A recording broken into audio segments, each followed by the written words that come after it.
तो आज जो हम शुरू करेंगे प्रोफेशनल एथिक्स की रिवीजन शुरू करेंगे। बाकी आपके एग्ज़ाम जो है 3 तारीख से स्टार्ट है। तो बहुत सारे बच्चों को एक डाउट ये भी आ रहा है कि हमारा जो पहला एग्ज़ाम है वो किसका होगा। लेबर लॉ एडमिट कार्ड में दे रखा है और डेट शीट में कंपनी लॉ दे रखा है।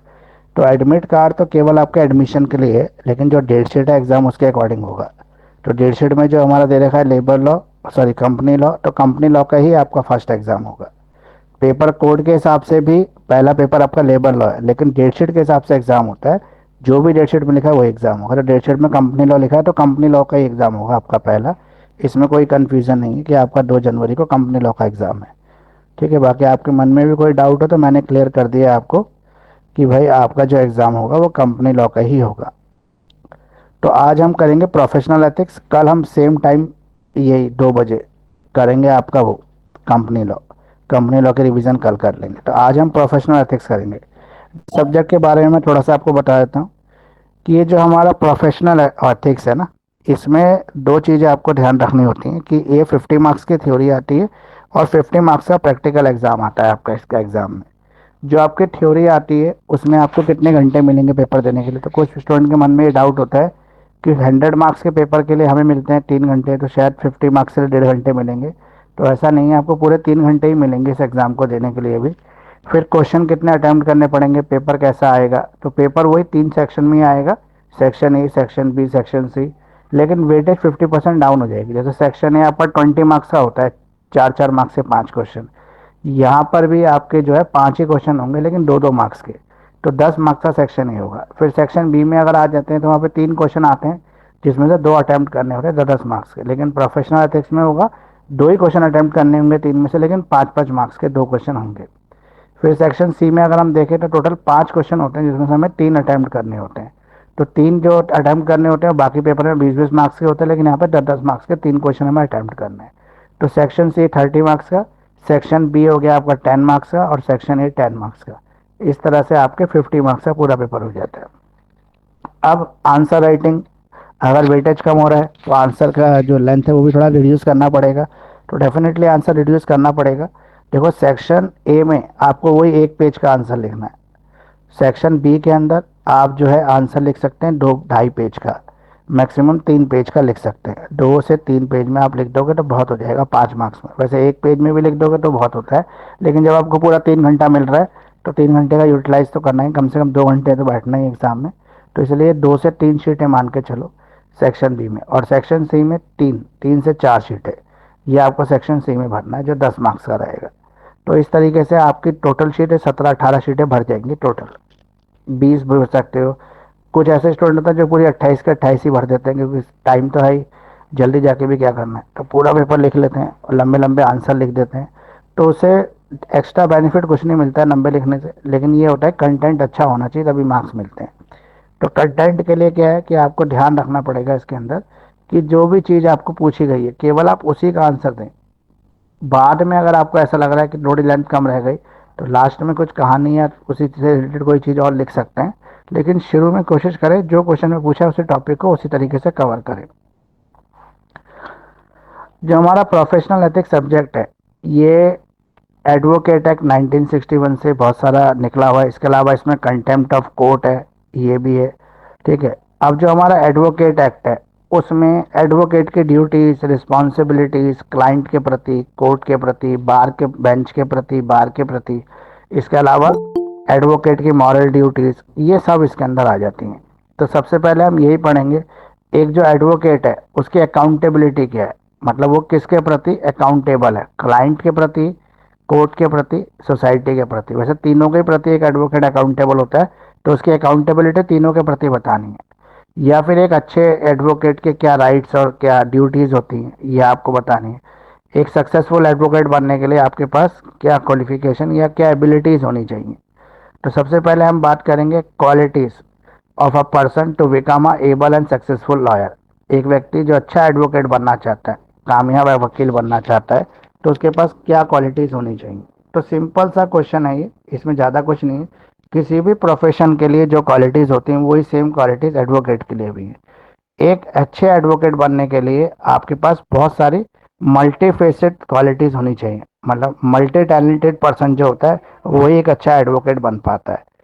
तो सबसे पहली क्वालिटी जो आपके पास होनी चाहिए वो है गुड कम्युनिकेशन स्किल। आपकी कम्युनिकेशन स्किल अच्छी होनी चाहिए, क्योंकि एडवोकेट का प्रेजेंटेशन, मान लो एग्जांपल, एक एडवोकेट की राइटिंग और वो जो ड्राफ्टिंग वो तो बहुत बढ़िया है, अच्छे केस को तैयार कर लेता है, लेकिन कोर्ट में जब रिप्रेजेंट करने का टाइम आता है, बोलने का टाइम आता है, तो वो उतना अच्छा ओरली आर्ग्यू नहीं कर पाता, जिससे सामने वाला वकील उससे केस ले जाता है, क्योंकि वो एक अच्छा आर्ग्यूमेंट कर सकता है। तो इसलिए एक एडवोकेट के लिए गुड कम्युनिकेशन स्किल होना जरूरी है, क्योंकि उसको कोर्ट में जजेस से कम्युनिकेट करना है, अपने क्लाइंट से कम्युनिकेट करना है, फेलो एडवोकेट से कम्युनिकेट करना है। इसलिए गुड ओरल और रिटर्न स्किल होनी चाहिए। इसके अलावा डिसीजन मेकिंग, एक एडवोकेट को तुरंत डिसीजन लेना पड़ता है समय और परिस्थिति के अनुसार, उसको समय नहीं मिलता, कई बार एकदम से इंस्टेंट डिसीजन लेना पड़ता है, तो इसलिए उसकी डिसीजन मेकिंग बहुत अच्छी होनी चाहिए। एक एडवोकेट की एनालिटिकल और लॉजिकल रीजनिंग अच्छी होनी चाहिए। देखो, एनालिटिकल मतलब परिस्थिति के अनुसार व्यवहार करने की क्षमता, लॉजिकल थिंकिंग उसकी अच्छी होनी चाहिए, जो लॉजिक लगा सके वो अपना। और सबसे इंपॉर्टेंट चीज, रिसर्च स्किल होनी चाहिए एक एडवोकेट के अंदर। रिसर्च मतलब हर एडवोकेट को अपने केस के ऊपर रिसर्च करनी पड़ती है। रिसर्च वो उस तरह से करता है जिस तरह से वो क्लाइंट को केस का मैक्सिमम बेनिफिट दे सके। इसके अलावा एक अच्छे एडवोकेट को क्रिएटिव होना चाहिए, प्रॉब्लम सॉल्विंग होना चाहिए। क्रिएटिव या प्रॉब्लम सॉल्विंग एक ही बात हो गया। उसके अलावा good writing and drafting skills, एक एडवोकेट के पास बहुत अच्छे ड्राफ्टिंग स्किल होना जरूरी है, क्योंकि कोर्ट में आपने आर्ग्यूमेंट तो बहुत अच्छा किया, लेकिन ड्राफ्टिंग उतनी बढ़िया नहीं कर रखी, तो आपका केस फिर वीक हो जाएगा। क्योंकि दोनों ही चीज़ कोर्ट में चलती है, लिखतम वक्तम दोनों, मतलब लिखना और बोलना दोनों चलता है। इसके अलावा एक अच्छे एडवोकेट को सुनना भी चाहिए। ये नहीं होता कि आप तो बोले जा रहे हैं, सामने वाला एडवोकेट भी बोला, आप ध्यान दे रहे हैं, आप केवल अपने बोलने में लगे हुए, तो आपके पास गुड लिसनिंग स्किल भी होनी चाहिए। उसके अलावा आपके पास कंपैशन, यानी कि इमोशनल बैलेंस करने की पावर भी होनी चाहिए। फॉर एग्जाम्पल, आपके क्लाइंट ने आपको कुछ ऐसा केस दिया जो इमोशनल किसी चीज़ को हर्ट कर रहा है, आप उसमें बह गए और आपने उस केस की जो मेन स्ट्रेंथ है उसको समझा ही नहीं, या सामने वाली पार्टी जो है वो आपके क्लाइंट के ऊपर दोष लगा रही है और आप उसकी बातों में बह गए, उसके इमोशंस में, तो आप उसको अपने क्लाइंट को सपोर्ट करने की जगह उसको सपोर्ट कर गए, तो ये गलती हो जाती है, ये नहीं होनी चाहिए। अब एक अच्छे एडवोकेट की ड्यूटीज़ क्या है? तो एडवोकेट की ड्यूटीज होती है कोर्ट के प्रति, क्लाइंट के प्रति, बार के प्रति, बेंच के प्रति, और फेलो एडवोकेट्स और जूनियर एडवोकेट्स के लिए। तो अगर हम एडवोकेट्स की ड्यूटी की बात करें, duty to uphold the dignity and decorum of the court. Court के प्रति पहले ड्यूटीज की बात करेंगे, एक एडवोकेट की कोर्ट के प्रति क्या ड्यूटीज हैं। तो एक एडवोकेट को कोर्ट का डेकोरम बनाए रखना चाहिए। देखो, हमेशा आपने देखा होगा, जब भी कोर्ट एडवोकेट कोर्ट में एंटर करता है तो सबसे पहले जज को, मतलब अपनी गर्दन झुका के प्रणाम करने के तरीके से, मतलब वो करता है, वेलकम करता है, कोर्ट में आने के लिए परमिशन एक तरह से मांगता है। फिर उसके बाद वो सभ्यता से अपनी बारी का इंतजार करता है, और जब उसकी बारी आती है तो वो अपनी पोजीशन पे खड़ा हो जाता है, प्रोसिक्यूशन या रेस्पोंडेंट जो भी उसकी पोजीशन होती है वहाँ खड़ा हो जाता है, अपने केस को बड़े बढ़िया तरीके से एक अच्छी लैंग्वेज का इस्तेमाल करते हुए प्रेजेंट करता है। तो ये उसकी ड्यूटी है कोर्ट के प्रति, कि कोर्ट का डेकोरम बनाए रखना है।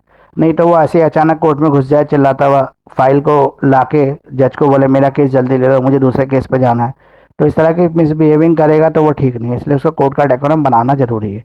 एक एडवोकेट की ये भी ड्यूटी है कि जो एडमिनिस्ट्रेशन ऑफ जस्टिस है, मतलब कोर्ट का जो बाकी स्टाफ है, सर भी वो कॉपरेट करे। कोर्ट में जजेस के अलावा भी स्टाफ होता है और वो सारा स्टाफ मिलकर ही किसी को न्याय दे सकता है। तो इसलिए एडवोकेट की ड्यूटी है कि जो एडमिनिस्ट्रेशन स्टाफ है उसके साथ भी कॉरपोरेशन करके चले। एक और ड्यूटी है एडवोकेट की, वो कॉन्फिडेंशियलिटी बनाए रखे। अगर उसका क्लाइंट उसको कोई चीज़ें बता रहा है जो कॉन्फिडेंशियल इन्फॉर्मेशन है, तो अपने क्लाइंट के कॉन्फिडेंशियल इन्फॉर्मेशन को केवल अपने तक रखेगा, उसको पास आउट नहीं करेगा या पास ऑन नहीं करेगा, किसी को बताएगा नहीं, ना उसके सबूतों को किसी को देगा। एक एडवोकेट की कोर्ट के प्रति यह भी ड्यूटी है कि जो भी कोर्ट ऑर्डर देगी वो हर ऑर्डर को मानेगा, मतलब कोर्ट के ऑर्डर का पालन करेगा। एक और एडवोकेट की ड्यूटी है कि कोर्ट में वो पंचुअलिटी को बना के रखेगा और पहले से अपने केस को प्रिपेयर करके आएगा, नहीं हमेशा टाइम मांग रहा है, कोर्ट के डिसीजन को डिले कर रहा है। इसके अलावा एक एडवोकेट जो है फेयर और ऑनेस्टी के साथ अपने केस को लड़ेगा, ईमानदारी के साथ अपने केस को लड़ेगा। अगर हम क्रिटिसिज्म की बात करें, तो कोर्ट को क्रिटिसाइज करना बिल्कुल अलाउड नहीं है। मतलब एक एडवोकेट किसी भी परिस्थिति में कोर्ट को क्रिटिसाइज नहीं कर सकता, कोर्ट के जजमेंट को जरूर कह सकता है। मतलब जज ने अगर मान लो कोई जजमेंट दिया तो वो जजमेंट के अंदर कमियां निकाल सकता है, लेकिन कोर्ट को और जज को कभी भी डिसरिस्पेक्ट नहीं कर सकता, क्रिटिसाइज नहीं कर सकता। उसको हमेशा कोर्ट की जो डायरेक्शन है उनको फॉलो करनी पड़ेगी, ये एक एडवोकेट की ड्यूटी है। अब कोर्ट के प्रति हो गया, अब एक एडवोकेट की अपने क्लाइंट के प्रति क्या ड्यूटी है। तो एक एडवोकेट और क्लाइंट्स के बीच में प्रोफेशनल रिलेशंस होते हैं, और यहाँ पे प्रोफेशनल रिलेशन जो है वो लीगैलिटी के साथ फॉलो किए जाते हैं, मतलब लीगल सिनेरियो में फॉलो किए जाते हैं। तो यहाँ पे लीगल सेंस में हम ये समझेंगे क्या रिलेशन है। सबसे पहले एक एडवोकेट की ये ड्यूटी है कि अपने क्लाइंट के किसी भी सीक्रेट इंफॉर्मेशन को डिस्क्लोज ना करे, और कुछ भी अगर वो केस में करने की कोशिश कर रहा है तो सबसे पहले कंसर्न ले अपने क्लाइंट की। इसके अलावा एक एडवोकेट की ये भी ड्यूटी है कि जहां पर उसका अपना पर्सनल इंटरेस्ट क्लाइंट के इंटरेस्ट के साथ कॉन्फ्लिक्ट करे तो वहां पे वो प्राथमिकता क्लाइंट के इंटरेस्ट को दे, अपने इंटरेस्ट को नहीं। एक एडवोकेट अपनी प्रोफेशनल इंटीग्रिटी और इंडिपेंडेंस को बनाए रखेगा। Duty to maintain the communication and update, एक एडवोकेट जो है उसकी ये भी ड्यूटी है कि वो कम्युनिकेशन और अपडेट बना के रखेगा अपने क्लाइंट के साथ, प्रॉपरली क्लाइंट के टच में रहेगा, क्लाइंट के इंटरेस्ट को जितना बेस्ट वो प्रोटेक्ट कर सकता है उतना प्रोटेक्ट करेगा। ड्यूटी एक और एडवोकेट की है सोसाइटी के प्रति। ये क्लाइंट हो गया, सोसाइटी के प्रति क्या ड्यूटी, एक एडवोकेट की सोसाइटी के प्रति ये ड्यूटी है कि वो जस्टिस को प्रमोट करेगा सोसाइटी के अंदर, वो एजुकेशन और लीगल अवेयरनेस को बढ़ाएगा सोसाइटी में। एक जज की ये भी ड्यूटी है कि वो रूल ऑफ लॉ को अपहोल्ड करेगा, मतलब कानून के शासन को लागू करने की कोशिश करेगा। एडवोकेट की जो ड्यूटी है अपने फेलो एडवोकेट्स के प्रति, जो उसके कैलीग्स हैं उनके प्रति क्या ड्यूटी है। तो एक एडवोकेट की अपने फेलो एडवोकेट के प्रति सबसे पहली ड्यूटी है कि वो उनके साथ कोऑपरेशन करेगा, मतलब सहयोग से काम करेगा। इसके अलावा कभी वो किसी भी फेलो एडवोकेट के साथ कोई प्रोफेशनल मिसकंडक्ट नहीं करेगा, मतलब गैर जिम्मेदार ना व्यवहार नहीं करेगा। इसके अलावा हमेशा कोशिश करेगा कि अपने जूनियर एडवोकेट्स को as a mentor, as a guide proper direction देगा। एक एडवोकेट की बार काउंसिल के प्रति क्या ड्यूटी है। तो बार काउंसिल ऑफ इंडिया या बार काउंसिल ऑफ दिल्ली दोनों एक ही बात है, उसमें उनके प्रति क्या ड्यूटी है, मतलब है तो अलग अलग लेकिन ड्यूटी सेम ही है। Duty to comply with the code of ethic, जो भी कोड ऑफ एथिक्स एक एडवोकेट के लिए जो ड्यूटीज बताई गई है वो ड्यूटीज को पूरा करे, अपने एथिक्स को फॉलो करे। इसके अलावा कोई भी अगर फीस है, कोई ड्यूटीज है जो लगा रहा है बार काउंसिल, वो उसकी ड्यूटीज को, उसकी फीस को तुरंत पेमेंट करे, टाइमली पेमेंट करे। इसके अलावा वो पार्टिसिपेट करेगा बार काउंसिल के एक्टिविटी में। बार काउंसिल का कोई फंक्शन है, बार काउंसिल की कोई एक्टिविटी चल रही है, कोई वेलफेयर एक्टिविटी है, कुछ और चीज़ है, तो उसमें वो प्रॉपरली पार्टिसिपेट करता रहे। इसके अलावा अगर वो कहीं पर भी मिसकंडक्ट करता है तो बार काउंसिल को तुरंत, मतलब वो तो नहीं कर रहा लेकिन उसका कोई फेलो एडवोकेट कर रहा है तो वो तुरंत बार काउंसिल को इन्फॉर्म कर दे, या कहीं पर वो मिसकंडक्ट करता है और बार काउंसिल उसको वार्न करता है तो वो उसको कंपनसेट करेगा बार काउंसिल के डिसीजन को। अब एक एडवोकेट की अपोजिट पार्टी के प्रति क्या ड्यूटी है, ये अपोजिट काउंसिल जो उसका विपक्षी वकील है या विपक्षी पार्टी है उसके प्रति क्या कर्तव्य है उसके। तो एक एडवोकेट का एक कर्तव्य है कि वो फेयरनेस के साथ अपने केस को फाइट करे, मतलब कहीं पर भी झूठ का समावेश ना करे। Duty of professional courtesy toward the opposite council, उसकी एक और ड्यूटी है कि वो अपोजिट काउंसिल को प्रोफेशनलिज्म के हिसाब से कर्टसी दे, मतलब सम्मान दे। वो आपने देखा होगा जनरली कोर्ट में जब एडवोकेट होते हैं तो एक दूसरे से फाइट करते हैं केसेस को लेकर, लेकिन जैसे कोर्ट से बाहर आते हैं तो दोनों के बीच में दोस्ती जैसा व्यवहार हो जाता है। एक और है duty to avoid the conflict of interest with the opponent, अगर अपोनेंट के साथ कोई भी कॉन्फ्लिक्ट ऑफ इंटरेस्ट है तो उसको अवॉइड करेगा एक एडवोकेट।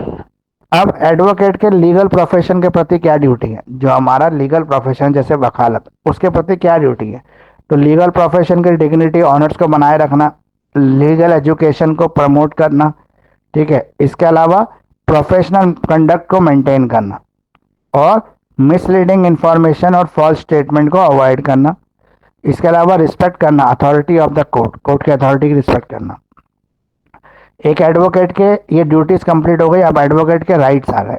अगर हम एक वकील के एडवोकेट के राइट्स की बात करें तो सबसे पहला राइट है इसका right to practice.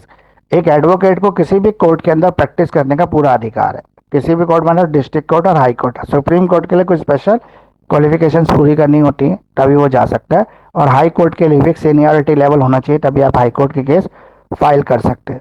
Advocate right to enter any court and observe the proceeding, किसी भी चलते हुए कोर्ट के अंदर, हाई कोर्ट कोई भी चलते हुए कोर्ट के अंदर एक एडवोकेट एंटर कर सकता है और उसके प्रोसीडिंग्स को बैठ के देख सकता है, उसको कोई मना नहीं कर सकता कि चलते हुए कोर्ट में वो कैसे एंटर किया।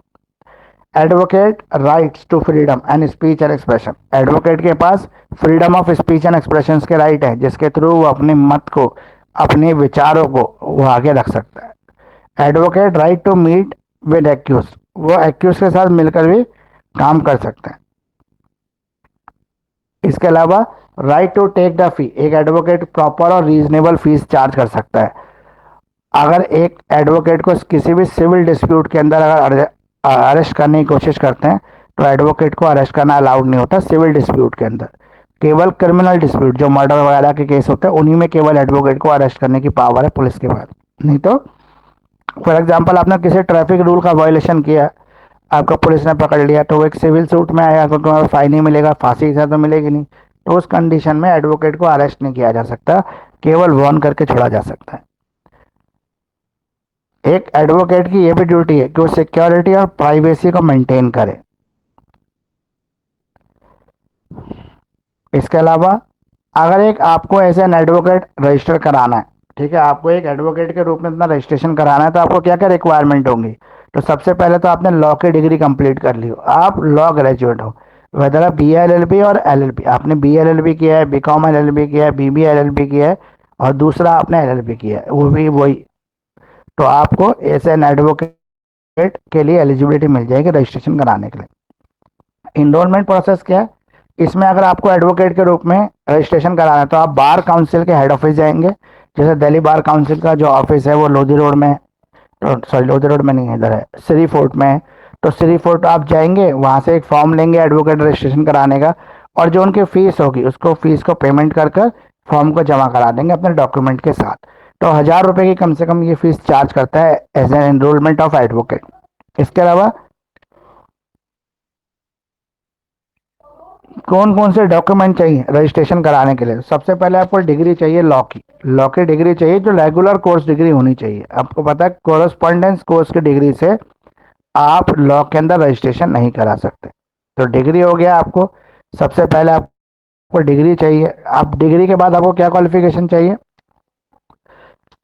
जो आपका व्यवहार है वो अच्छा होना चाहिए, मतलब आपका ऐसा व्यवहार नहीं होना चाहिए कि आपके ऊपर कुछ सीरियस एलिगेशन, चोरी के, स्नैचिंग के, झगड़े के केसेस चल रहे हों, तो कोर्ट आपको कभी भी रजिस्ट्रेशन नहीं देगी एज एन एडवोकेट, चाहे डिग्री आपके पास हो तो भी। आपको अपनी जो मार्कशीट्स होंगी जैसे 12th की, 10th की, इनकी फोटोकॉपी प्लस आपकी डिग्री की फोटोकॉपी, और डिग्री की मार्कशीट आ चुकी है तो मार्कशीट की फोटोकॉपी जमा करानी पड़ेगी, तभी आपको एज एन एडवोकेट एनरोलमेंट हो पाएगा। ये जो एलएलबी की डिग्री आपने कंप्लीट की है, ये डिग्री आपने किसी रिकॉग्नाइज यूनिवर्सिटी से, कॉलेज से, मतलब रिकॉग्नाइज कॉलेज से की हो, और ये रेगुलर डिग्री होना जरूरी है।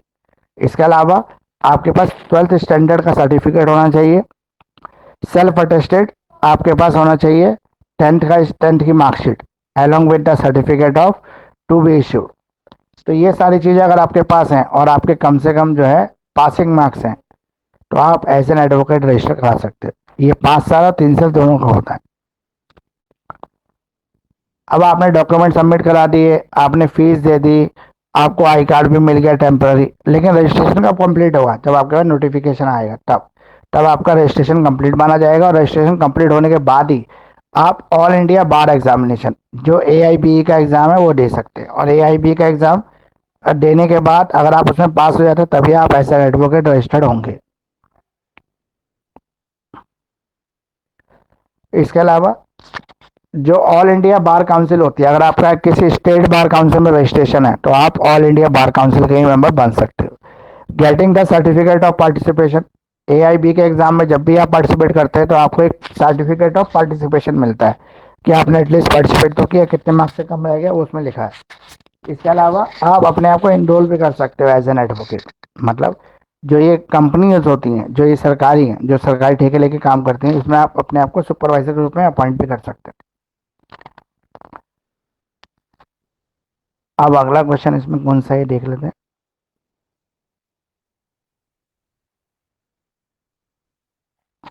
क्या एक एडवोकेट के नाम को एक स्टेट रोल से दूसरे स्टेट रोल में ट्रांसफर किया जा सकता है। मान लो एक एडवोकेट दिल्ली में प्रैक्टिस करता है, लेकिन कुछ टाइम बाद उसने घर वर नोएडा में ले लिया और नोएडा में शिफ्ट होना चाहता है, वो शिफ्ट भी हो गया नोएडा में। अब वहाँ पर तो नोएडा कोर्ट है, सूरजपुर कोर्ट, वहाँ पर तो आपका दिल्ली का जो लाइसेंस है वो चलेगा।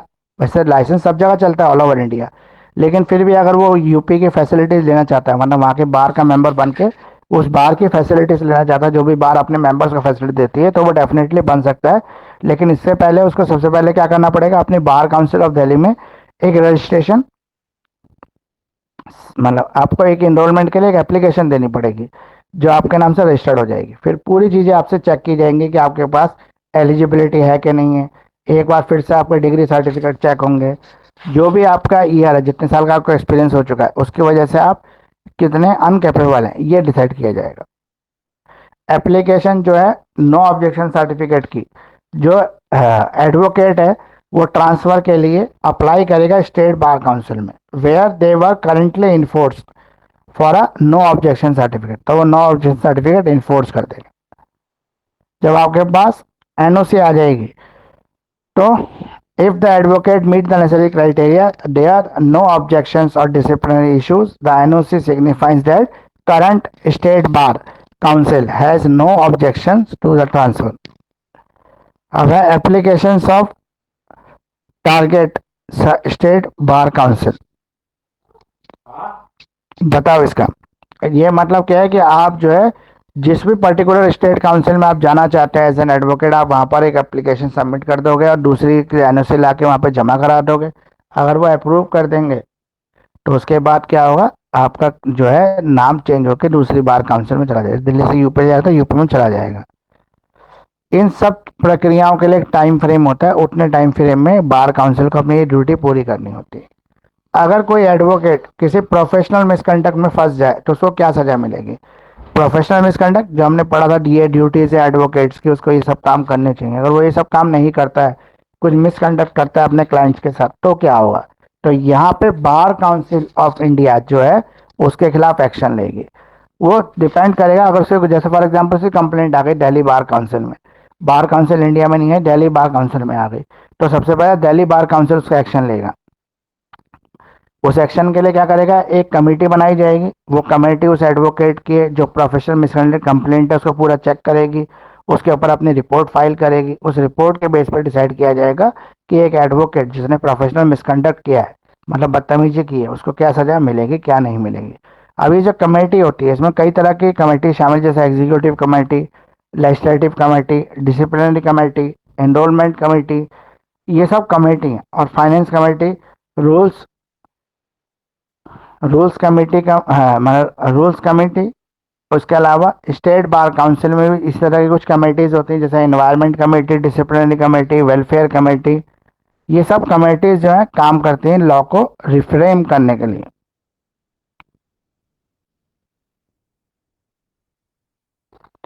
अब ये आपका कंप्लीट हो गया। उसके बाद है, एक एडवोकेट के रूप में अगर आप प्रोफेशनल मिसकंडक्ट करते हैं तो आपको क्या सजा मिल सकती है। ठीक है, इसका पूरा ट्रायल चलेगा। फॉर एग्जांपल किसी क्लाइंट ने कंप्लेंट कर दी कि भाई मेरे पैसे ले ले लेकिन मेरा काम ठीक से इन्होंने किया ही नहीं, जिसकी वजह से मैं केस हार गया, तो ये प्रोफेशनल मिसकंडक्ट मान जाएगा। इसमें सबसे पहले कंप्लेनेंट की जो इन्फॉर्मेशन है उसको एक्सेप्ट कर लेगी बार काउंसिल जो स्टेट की होगी वो, फिर इसकी एक इंक्वायरी के लिए रेफर कर देगी किसी भी कोर्ट को, या किसी जज को अपॉइंट कर दिया जाएगा इसकी इंक्वायरी के लिए। फिर या फिर कई बार ऐसा होता है कंप्लेंट नहीं आती, लेकिन वो जजेस जो होते हैं स्वयं ऑटो एक्शन ले लेते हैं, मतलब खुद ही इसके ऊपर मतलब ध्यान दे देते हैं, जिसे स्वयं ऑटो एक्शन कहते हैं। अब डिसिप्लिनरी कमेटी जो है उसका काम है ये चेक करना कि कितने एडवोकेट डिसिप्लिन के अकॉर्डिंग चल रहे हैं कि नहीं चल रहे हैं। अगर कोई भी एडवोकेट मिसबिहेव करता हुआ या किसी और वजह से जो उसके ऊपर कोई भी आरोप लगते हैं, तो उसकी उसकी जो ये मान्यता होती है स्टेट बार काउंसिल की, वो कैंसिल भी हो सकती है। एक एडवोकेट्स के पास राइट्स क्या क्या है, उसके पास राइट है राइट टू अपील, वो अपील कर सकता है। वो कोर्ट के जुरिडिक्शंस के अंदर जो है केस के अंदर कोई भी चेंजेस कर सकता है। वो पेटिशन को रिव्यू कर सकता है। ठीक है, ग्राउंड्स हैं रिव्यू के लिए। रिव्यू के लिए कौन से ग्राउंड्स हैं? जहाँ पे किसी भी नए एविडेंस को आप डिस्कवर कर रहे हो, तब आपको उसका रिव्यू का अधिकार मिल जाता है। फिर एडीआर सिस्टम है, जहाँ पे दोनों पार्टी क्लाइंट और उसके वकील को बैठा के समझौता कराने की कोशिश की जाती है कि भाई जो हो गया उससे समस्या समझौता कर लो। अगर फिर भी बात नहीं बनती तो लिबल और सिविल और क्रिमिनल लाइबिलिटी जो भी हैं उसकी पेमेंट करके इससे छुटकारा पा सकते हैं। अब है डिसिप्लिनरी कमेटी बनाता कौन है। तो डिसिप्लिनरी कमेटी बनाता है कौन है, जिस कमीशन के पास कंप्लेंट आती है, जैसे बार काउंसिल के पास कंप्लेंट आई तो इसकी कमेटी को बार काउंसिल बनाएगा, बार काउंसिल की जिम्मेदारी है, वो इसकी कमेटी को कंपोज करेगा। तो इसकी कंपोज के लिए इसको जो है मतलब typically compose of the member of the state bar council, सबसे पहले इसके मेंबर्स को स्टेट बार काउंसिल के अंदर कंपोज किया जाता है कमेटी बनाने के लिए।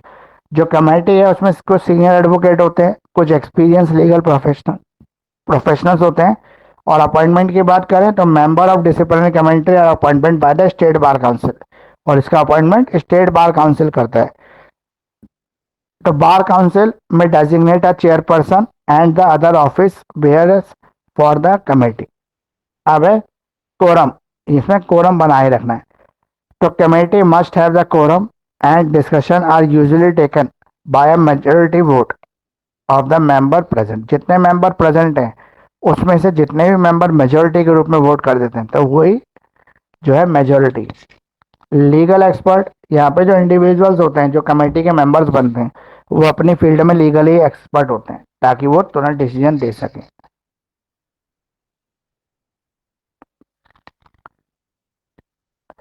पनिशमेंट तो हो गया ना।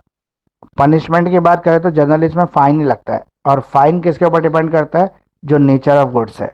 जिस भी नेचर ऑफ गुड्स है अपना फाइन उसके ऊपर लग सकता है।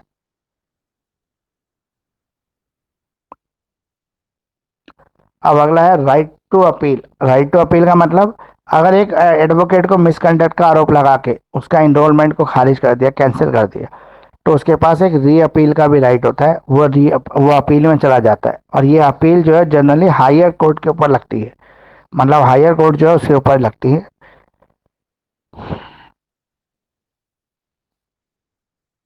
ठीक है, बार काउंसिल स्टेट काउंसिल का जो प्रोसीजर है रजिस्ट्रेशन करने का वो सेम ही है।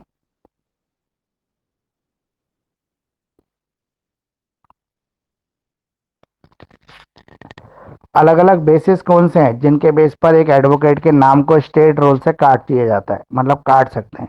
तो उसमें काटने के लिए सबसे पहले रोल किसका है, प्रोफेशनल मिसकंडक्ट का। अगर कोई भी प्रोफेशनली मिसकंडक्ट बिहेवियर कर रहा है तो उसको तुरंत नौकरी से निकाला जा सकता है बिना वार्निंग के। क्रिमिनल कन्वेंशन, यहाँ पे अगर कोई भी मतलब convicted of a criminal offense involving the moral tribute. So, disciplinary committee may order the removal of their name from the roll, and moral tribute refer to the conduct that is necessary, that is contrary to accepted moral standard. तो ये criminal conviction में क्या हुआ, criminal conviction में एक disciplinary committee होती है जो ऑर्डर कर सकती है removal of their name from roll, जो रोल है उसमें से आपके नाम को काटने की सिफारिश कर सकती है। अगर आपका नाम मान लो कट गया तो क्या आपके पास राइट है, आपके पास बिल्कुल राइट है, आप उसके खिलाफ अपील में जा सकते हैं। अपील में कोर्ट आपके केस को दोबारा सुनती है, और कोर्ट को ये लगता है कि नहीं भाई ऐसा नहीं होना चाहिए तो कोर्ट उसको रिवर्स करा देती है। अब अगला सबसे इंपॉर्टेंट टॉपिक जो है इसका वो है कंटेम्प्ट ऑफ कोर्ट। तो सबसे पहले what is contempt of court, contempt of court क्या है। तो आप में से किसी को पता है तो बताइए what is contempt of court.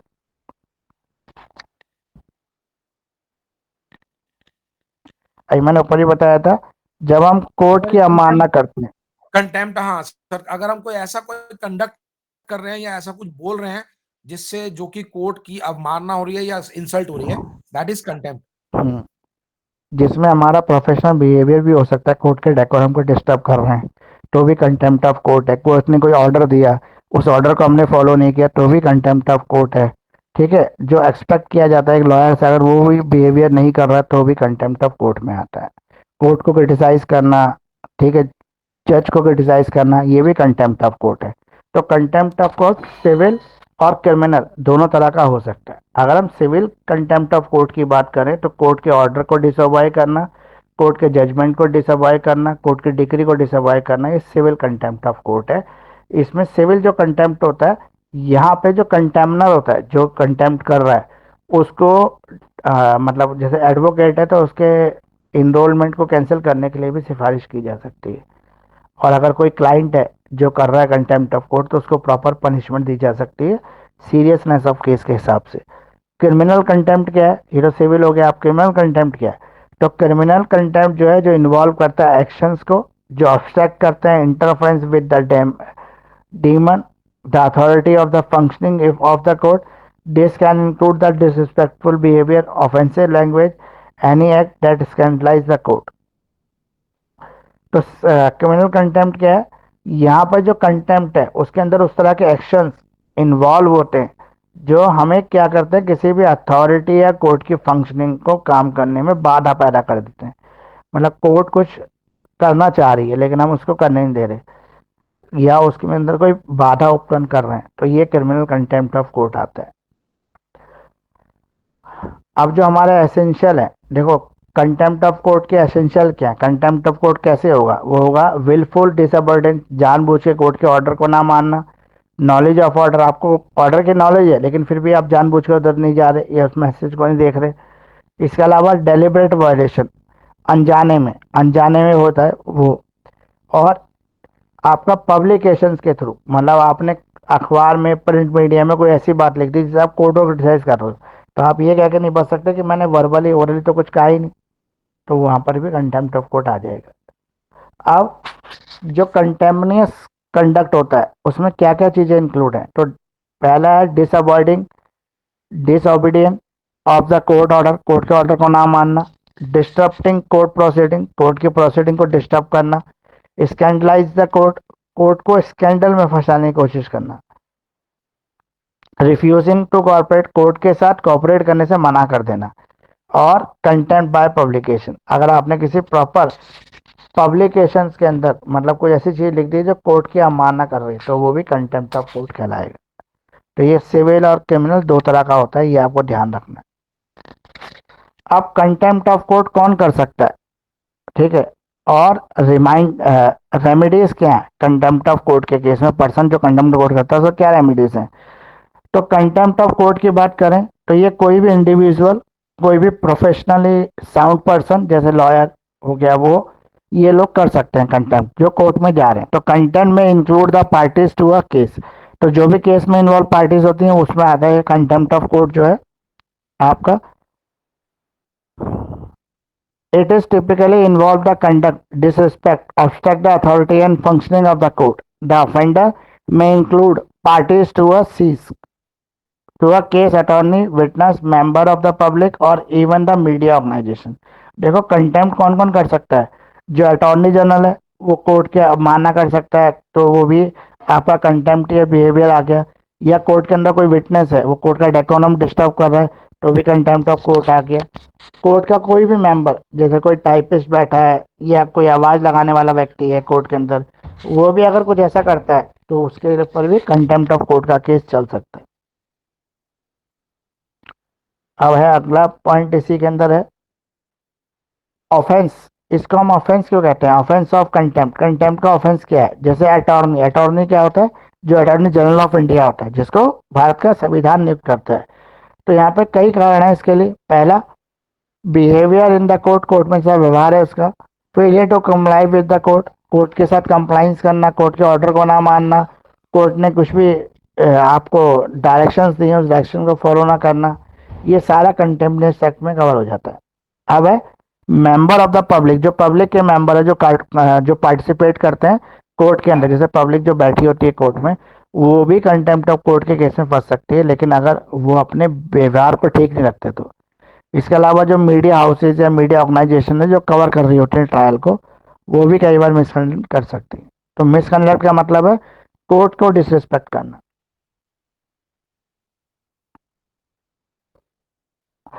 अच्छा, इसमें जो सजा होती है वो आपको फाइन के रूप में हो सकती है। आप नॉर्मली जनरल कंडीशन में फाइन ही पे करते हैं।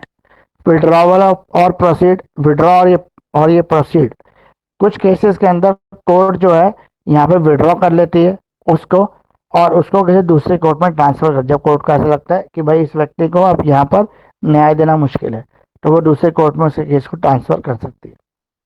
अब है कंटेम्प्ट प्रोसीडिंग अगेन मीडिया, क्या मीडिया भी कंटेम्प्ट ऑफ कोर्ट कर सकती है? तो डेफिनेटली मीडिया भी कर सकती है।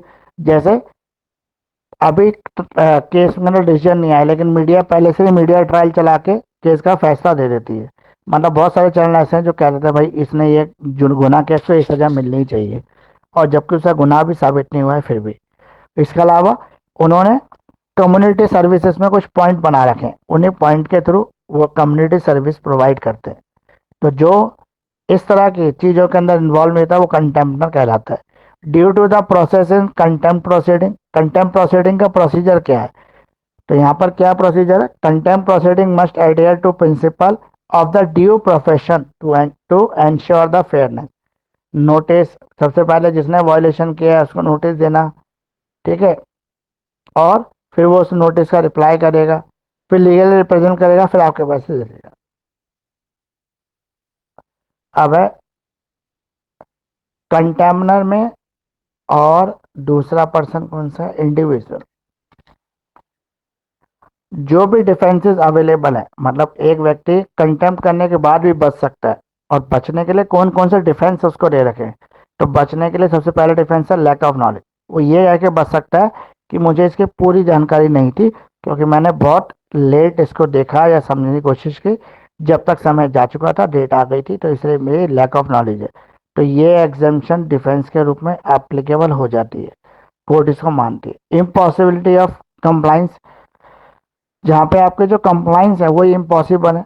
फॉर एग्जाम्पल, आप जो चीज़ दे रहे हो वो अनरियलिस्टिक चीज़ें हैं, आप बड़ी लंबी कहानियाँ सुना रहे हो, लेकिन सारी चीज़ें जो है बनावटी लग रही है दूर से सुनने में, और ये सब जो है एग्जैक्टली जो सिचुएशन है उससे दूर है, कहीं बहुत दूर है। इसके अलावा आप जो चाहेंगे, आपकी विल जो है आपके कोर्ट में अंदर, मतलब आपके कोर्ट रूम में और आपके फेलो एडवोकेट के फेस पर नजर आनी चाहिए। फ्रीडम ऑफ स्पीच, ये जो फ्रीडम ऑफ स्पीच है, अगर आप किसी एडवोकेट ने अपने फ्रीडम ऑफ स्पीच का इस्तेमाल कर कर कहीं पे कुछ सेंटेंस बोला, तो बाद में उसको कंटेम्प्ट ऑफ कोर्ट के केस में नहीं फंसा सकते। टेक्निकल और प्रोसीजरल डिफेंस, जहाँ पे टेक्निकल सेंस में जो है उसको, हाँ मतलब प्रोसीजर के थ्रू उसको डिफेंस किया जा रहा है। तो ये सारे कंटेम्प्ट ऑफ कोर्ट हो गए आपके। इसके अलावा एक और टॉपिक है कंटेम्प्ट ऑफ कोर्ट के अंदर ही, एसेंशियल एलिमेंट्स क्या है सिविल प्रोसीडिंग के अंदर? तो एसेंशियल एलिमेंट जिनको मिलकर मिलकर सिविल जो कंटेम्प्ट है वो बनता है। जैसे जो भी कोर्ट के एग्जिस्टिंग ऑर्डर है, सिविल में कोई नया ऑर्डर नहीं, लेकिन एग्जिस्टिंग ऑर्डर को वायोलेशन किया जा रहा है, जानबूझकर डिलीवर नहीं कर रहे, या डिलीवर हो गया तो पेमेंट नहीं आ रही। विलफुल डिसअवॉइडेंस, जानबूझ के डिसअवॉइडेंस करना, डिसअवॉइडेंस मतलब मान हानि कर लेना। दूसरा, इम्पॉसिबिलिटी ऑफ कंप्लाइंस, जितने भी इम्पॉसिबल चीजें हैं उनको सबसे पहले इस्तेमाल करने की इच्छा होना।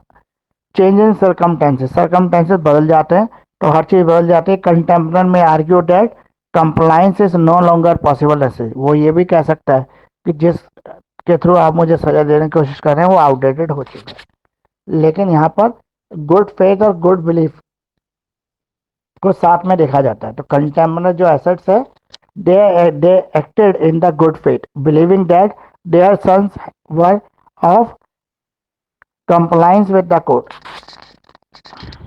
अब है नो विलफुल इंटेंट, अगर आपने कोई जानबूझ के अपने इंटेंशन से ऐसा नहीं किया, लेकिन फिर भी आपका आपसे जो है गलती हो गई, तो वो सिविल कंटेम्प्ट में आ जाएगी।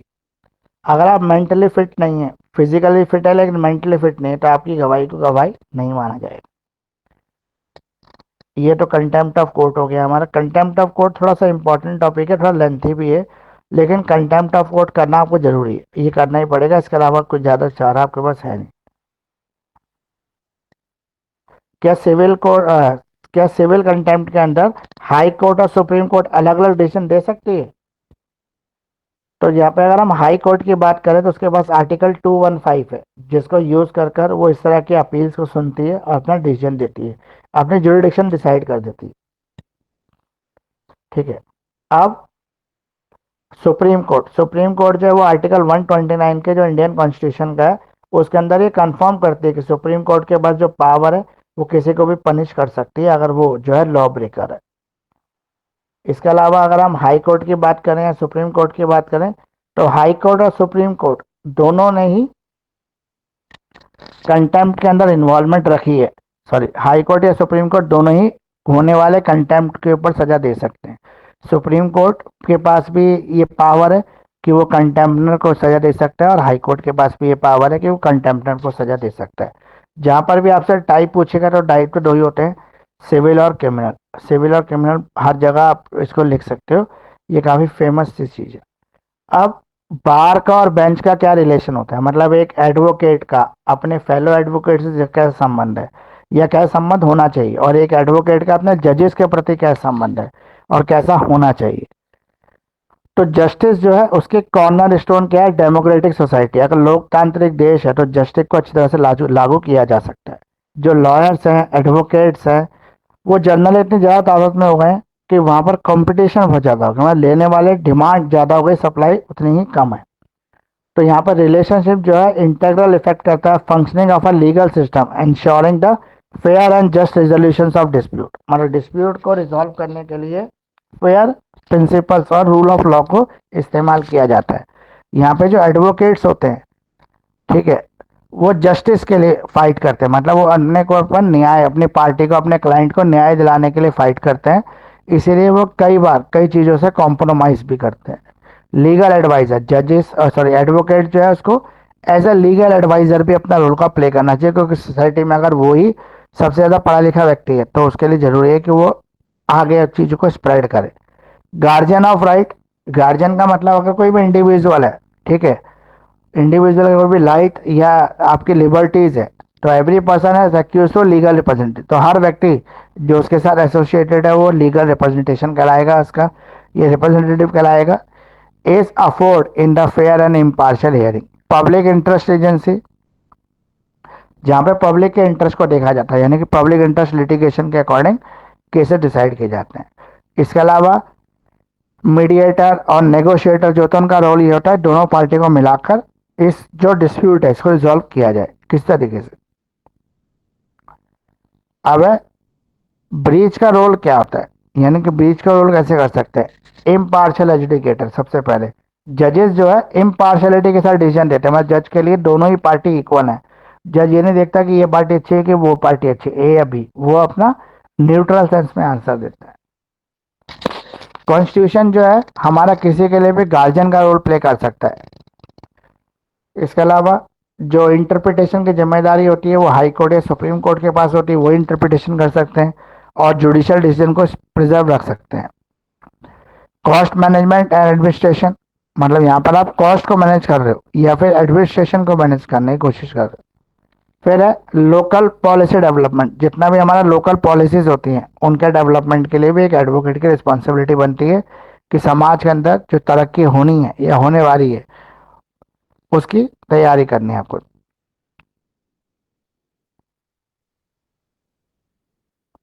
अब आ गया आपका एक अच्छा एडवोकेट अगर कोर्ट रूम के एडिकेट्स को फॉलो नहीं करता तो भी उसको कंटेम्पनियस ऑफ कोर्ट माना जा सकता है। और एक अच्छे एडवोकेट को हमेशा से अपना केस बढ़िया तरीके से प्रिपेयर करके कोर्ट में जाना चाहिए।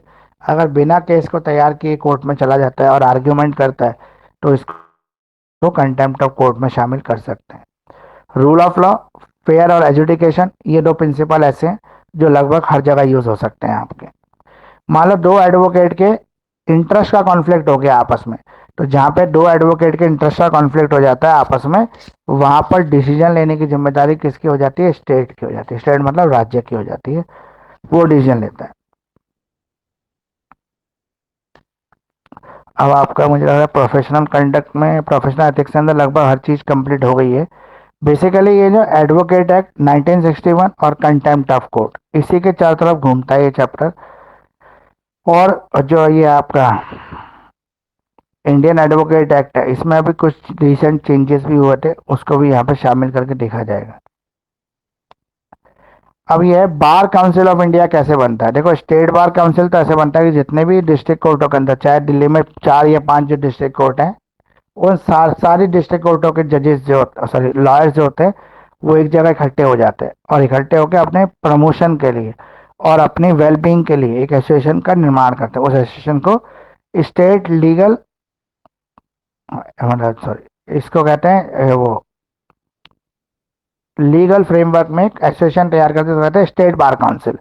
तो स्टेट बार काउंसिल में हर उस एडवोकेट का एनरोलमेंट होता है जो उस लोकल एरिया से बिलोंग करता है। अब ये सारे एडवोकेट जो है एक बड़ी बार काउंसिल से जुड़े हुए जो है बार काउंसिल ऑफ इंडिया। तो बार काउंसिल ऑफ इंडिया का रजिस्ट्रेशन या फिर मेंबर कैसे बना जाता है, तो जो स्टेट काउंसिल का मेंबर है वो automatically bar council of India का भी मेंबर हो जाता है। लेकिन अगर इसके इलेक्टेड मेंबर की बात करें तो इलेक्टेड मेंबर के लिए जो है डिस्ट्रिक्ट कोर्ट से या पूरी दिल्ली के जितने डिस्ट्रिक्ट कोर्ट है उनसे एक नॉमिनेटेड नाम भेजा जाता है जिस पे आके फाइट होती है।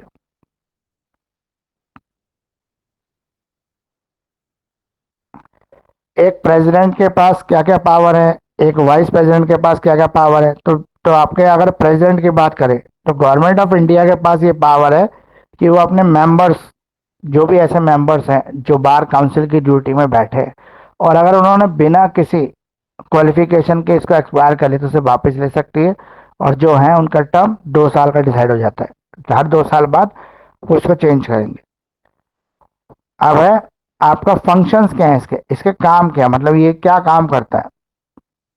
तो रेगुलेट करता है लीगल एजुकेशन को, मतलब बार काउंसिल ऑफ इंडिया की जिम्मेदारी है कि जितने भी एनसीआर में या जितने भी ऑल ओवर इंडिया में जो लॉ के कॉलेजेस हैं उनको रिकॉग्नाइजेशन देना, उनको रिकॉग्नाइज करना, और साथ में लॉ के डिग्री के अंदर भी अपना रिकॉग्नाइजेशन चढ़ाना। और अगर हम एडमिशन या एनरोलमेंट की बात करें एडवोकेट की, तो इनरोलमेंट जिस भी एडवोकेट को बार काउंसिल ऑफ इंडिया में कराना, उसको अपनी स्टेट का मेंबर सबसे पहले होना पड़ेगा, और उसके खिलाफ कोई भी डिसिप्लिनरी कमेटी ने एक्शन ना लिया हो। अगर कोई भी डिसिप्लिन का एक्शन होगा उसके खिलाफ तो उसका जो है एक्सपोर्ट बाहर नहीं हो पाएगा। इसके अलावा लीगल एड, हर एडवोकेट को जो है लीगल एड प्रॉपर मिलनी चाहिए, ये जरूरी है इसके अंदर। तो ये मैंने लगभग आपको प्रोफेशनल एथिक्स सारा ही पढ़ा दिया है।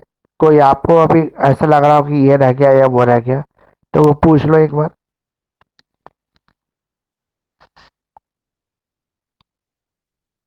सर एक्चुअली ना अभी इसके नोट्स हम्म। ना बहुत गो थ्रू नहीं किए थे, तो इसलिए क्वेश्चंस निकलेंगे नहीं। लेकिन हम जरूर एक इसके पेपर से एक दिन पहले थोड़ा बहुत जो क्लास करेंगे उस टाइम पे जो निकलेगा वो हाँ पूछ नहीं, लेंगे। उस समय कर लेंगे, कोई दिक्कत नहीं है। कल इसमें एक भी चीज़ और क्लास बता इतनी दूं। बजे है सर? हाँ, कल कंपनी लॉ की दोपहर में ही करेंगे।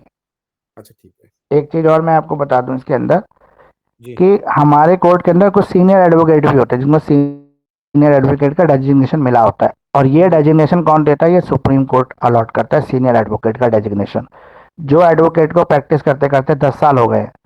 और उसके खिलाफ कभी कोई कंप्लेंट नहीं आई, कोई प्रोफेशनल मिसकंडक्ट के किसी फेलो एडवोकेट ने, किसी क्लाइंट ने कोई कंप्लेंट नहीं करी, वो अपने आप को सीनियर एडवोकेट के रूप में रजिस्ट्रेशन कराने के लिए एक एप्लीकेशन दे सकता है सुप्रीम कोर्ट को। जो भी रूल्स होते हैं इसके प्रॉपर वो सुप्रीम कोर्ट या बार काउंसिल ऑफ इंडिया बनाता है सीनियर एडवोकेट के लिए। एक सीनियर एडवोकेट का फायदा ये होता है कि उसका जो सम्मान होता है वो हर मीटिंग में, हर कोर्ट के अंदर उसको एक अलग से चेयर मिलती है सीनियर एडवोकेट को, और वो बहुत सारी चीज़ें जो है वो फैसिलिटीज़ या सुविधाएं ले सकता है। इसके लिए एक एप्लीकेशन होती है जिसको सबमिट कराना होता है हाई कोर्ट के पास या फिर आपके सुप्रीम कोर्ट के रजिस्ट्रार के पास। इसके अंदर जो एप्लीकेशन होता है उसमें टिपिकली आप ये लिखते हो कि आप कितने साल से प्रैक्टिस कर रहे हो, आपके माइलस्टोन केसेस, नोटेबल केसेस कौन कौन से रहे हैं, किस में आपने बहुत अच्छी तरीके से केस फाइट किया, जहाँ पे आपने खुद जज को भी बताया कि ये चीज़ें होनी चाहिए, उन चीज़ों का आप यहाँ पे इन्फॉर्म करते हो अपने एप्लीकेशन। मतलब कोई ऐसी एप्लीकेशन नहीं है नाम पता लिख दिया और फादर नेम लिख दिया और मैं इतने साल से प्रैक्टिस कर रहा हूँ, नहीं। इसमें आप प्रूव करोगे कि आप में सीनियरिटी है, खाली ईयर से कुछ नहीं होगा। उसके अलावा एक कमेटी बनाएगी फिर सुप्रीम कोर्ट या हाई कोर्ट, एक कमेटी बनाएगी, वो कमेटी आपको इवेल्युएट करेगी जितने भी लोगों की एप्लीकेशन आई है सीनियर एडवोकेट के लिए।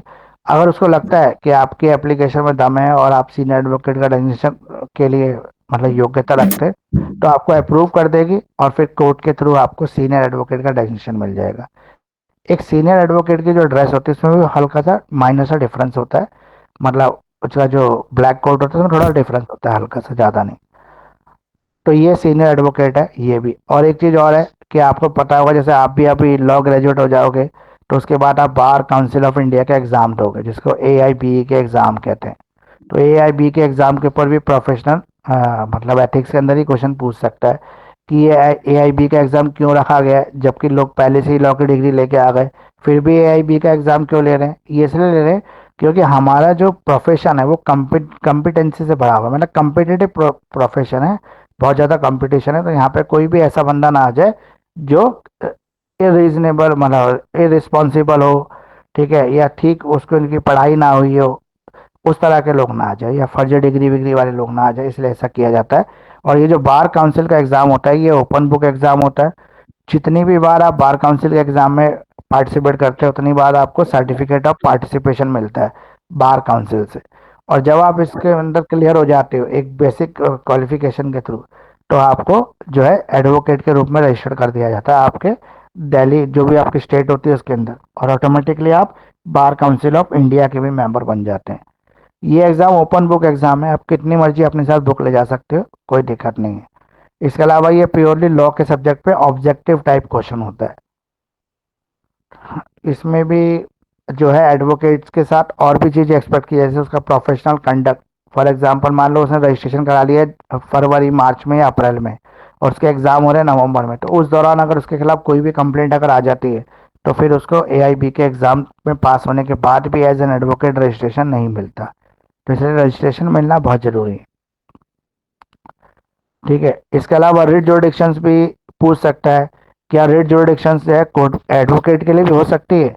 मतलब फॉर एग्जांपल अगर किसी एक एडवोकेट को प्रोफेशनल मिसकंडक्ट के केस में दोषी करार दे दिया, लेकिन उसको ये पता है कि उसको झूठे केस में फंसाया गया है, तो वो क्या रिट जोडिक्शन से हेल्प ले सकता है?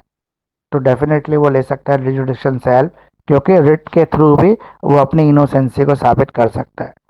तो ये जो केसेस हैं या जो ये हैं वो काफ़ी इम्पोर्टेंट है, और आपको इस पे ध्यान दे के इसको करना पड़ेगा। तो वो बात ठीक है कि अभी आपने इसको पढ़ा नहीं है, अब आपको एक स्ट्रेटेजी यहाँ पे ये फॉलो करनी है कि अभी आपको प्रोफेशनल एथिक्स को छोड़ देना है और कंपनी लॉ को पढ़ना शुरू कर देना है। कंपनी लॉ के जो मैंने क्वेश्चन वीडियो में दे रखे हैं आपको, वो क्वेश्चन आप कर लो, 15-16 क्वेश्चन है, अगर वो आप कर लोगे तो डेफिनेटली आपका पूरा पेपर कवर हो जाएगा। कोई ऐसा क्वेश्चन आपको एग्जाम में शायद नहीं मिलेगा कि जो इस वीडियो के अंदर कवर ना हो। सारा लगभग कवर होगा, इतना तो एटलीस्ट कवर होगा ही कि आपका 70-80% मार्क्स आ जाएं।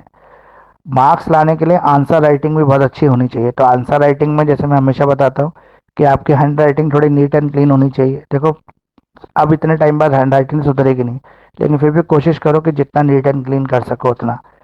स्पेस प्रॉपर छोड़ना है आपको आंसर शीट के अंदर, प्रॉपर दिखना चाहिए कि किस क्वेश्चन के आंसर को आप अटेम्प्ट कर रहे हो। क्वेश्चन नंबर 2, 3, 4, 5, 6, 7, 8, 9 कौन सा क्वेश्चन आप अटेम्प्ट कर रहे हो वो पर्टिकुलरली आप वहाँ मेंशन करोगे, उसके आंसर्स को पर्टिकुलर करोगे। अच्छा एक चीज़ और है, कभी आपने अगर इंस्ट्रक्शन पढ़ी हो, जो हमारी आंसर बुकलेट आती है उसके पीछे कोई इंस्ट्रक्शन लिखी होती है, 13 या 12-13 इंस्ट्रक्शन होते हैं, उसमें एक इंस्ट्रक्शन ये भी होती है कि हर नए आंसर को एक फ्रेश पेज से स्टार्ट करना है। कई स्टूडेंट क्या करते हैं, जैसे मान लो हमने आंसर लिखा, अगले पेज में 2 लाइनों तक चला गया, तो कहते हैं पूरा पेपर खराब हो जाएगा और अच्छा ही लगेगा, एग्जामिनर सोचेगा कि शीट भरने के लिए ऐसा किया है, तो वहीं से शुरू कर देते हैं। जबकि ऐसा नहीं करना, फ्रेश पेज से नया आंसर शुरू करना है, क्योंकि वहाँ पे क्लियर इंस्ट्रक्शन लिखी हुई है कि हर नए आंसर को नए पेज से शुरू करना है। तो इसलिए ऐसा करना है। 28 शीटों की बुकलेट आती है, पहले 32 की आती थी। 28 में से अगर आप 25 भर देते हो, 20-22 भर लेते हो, तो आपके अच्छे मार्क्स आ सकते हैं, आप आराम से पास हो जाओगे, इसमें आपको कोई प्रॉब्लम आएगी नहीं। ठीक है, और कोई सर जैसे अब ए जिन्होंने ए लेट सेक्शन ज्वाइन में किया है। सर ए सेक्शन हाँ में भी ए सेक्शन में भी जो 4 क्वेश्चंस अटेम्प्ट करने होते हैं वो चारों सेपरेट सेपरेट न्यू पेज से स्टार्ट करने होते हाँ हैं। हाँ, नए पेज से स्टार्ट करना है। लेकिन कभी ऐसा हो जाए कि आपके पास पेजेस ना बच रहे, तब आप उसी पेज में भी कर देना, तब होंगे ही नहीं पेज, तो फिर क्या करें, करना तो है ना, छोड़ना तो है नहीं। जी क्योंकि बहुत सारे स्टूडेंट क्या करते हैं कि पहले वो बड़ी लंबी लंबी कहानियां बना के 2 क्वेश्चन में काफ़ी पेज भर देते हैं, फिर देखते हैं कि यार आधी शीटें भर गई है तो गड़बड़ हो गया, फिर वो बाकी क्वेश्चन को कंजूसी। तो आपको बैलेंस करके पेपर को लिखना है। ऐसा नहीं है कि कुछ में तो बहुत सारा लिख दिया कंटेंट और कुछ में आपने सोचा कि अब तो पेज ज़्यादा वेस्ट हो गए, पेज बचा लो। ऐसा नहीं करना है, बैलेंस करना है कंटेंट, ताकि सब चीज़ बराबर से नजर आए।